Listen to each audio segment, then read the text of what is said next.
In this video, I'm going to give you the answer for this question. The question is, what cooking technique involves alcohol and fire? Well, now I give you a list of the options. First option is the glazing, second option is flambé, the third option is crystallizing, the last option is salty, and the correct answer for the question is flambé. That's the answer for the question. Hi, thank you so much for watching this video. If you find this video is very useful, you can help this channel to grow by subscribing this channel. Please this subscribe button and don't forget to like this video.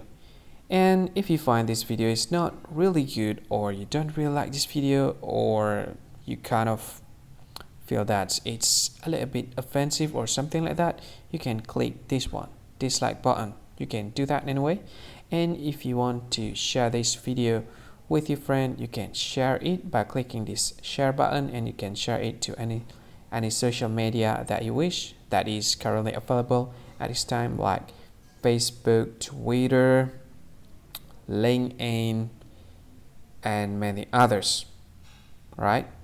And if you want to add this video to your playlist, you can click this one. You can watch this video later, and you can find more options by clicking these three dots.